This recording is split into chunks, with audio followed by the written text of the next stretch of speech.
नमस्ते दोस्तों, मैं शिवानी श्री आप सबका अपने चैनल कुछ खास में स्वागत करती हूँ।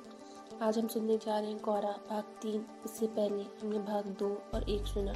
यदि आपने मेरा वो वीडियो नहीं सुना है तो प्लीज़ जाएं, लिंक मैंने डिस्क्रिप्शन बॉक्स में दे दी है और ज़रूर सुने। तो शुरू करते हैं। तब गौरा का मृत्यु से संघर्ष आरंभ हुआ, जिसकी स्मृति मात्र से आज भी मेरा मन सिहर उठता है।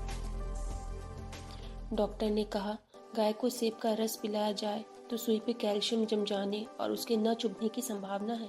अतः नित्य कई कई सेर सेब का रस निकाला जाता और नली से गौरा को पिलाया जाता। शक्ति के लिए इंजेक्शन दिए जाते।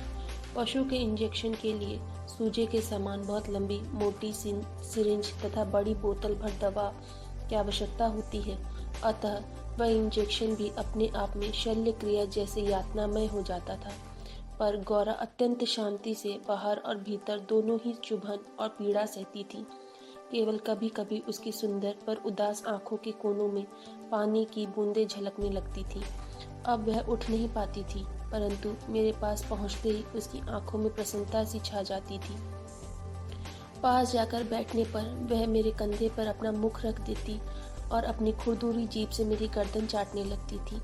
लालमणि बेचारे को तो माँ की व्याधि और आसन्न मृत्यु का बोध ही नहीं था।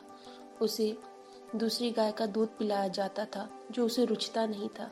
वह अपनी माँ का दूध पीना और उसके साथ खेलना चाहता था। अतः अवसर मिलते ही वह गौरा के पास पहुंचकर या अपना सिर मार मार कर उसे उठाना चाहता। खेलने के लिए उसके चारों ओर उछल कूद कर परिक्रमा ही देता रहता। इतनी हष्ट पुष्ट सुंदर दूध सी उज्ज्वल पसावनी गाय अपने इतने सुंदर चंचल वत्स को छोड़ किसी भी दिन निर्जीव निर्चेष्ट हो जाएगी, यह सोच के ही आंसू आ जाते थे। लखनऊ, कानपुर आदि नगरों से भी पशु विशेषज्ञों को बुलाया। स्थानीय पशु चिकित्सक तो दिन में 2-3 बार आते रहे, परंतु किसी ने भी ऐसा उपचार नहीं बताया जिससे आशा की कोई किरण मिलती। निरुपाय मृत्यु की प्रतीक्षा का मर्म वही जान सकता है जिसे किसी असाध्य मरणासन रोगी के पास बैठना पड़ता हो। जब गौरा की सुंदर चमकीली आंखें निष्प्रभ हो चली और सेब का रस भी कंठ में रुकने लगा, तब मैंने अंत का अनुमान लगा लिया। अब मेरी एक ही इच्छा थी, मैं अंत समय में उसके पास उपस्थित रहूं। दिन में ही नहीं, रात में भी कई कई बार उठकर उसे देखने जाती रही।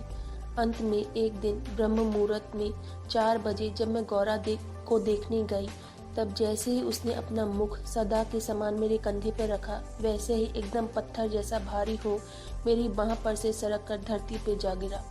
कदाचित सुई ने हृदय को भेद कर बंद कर दिया।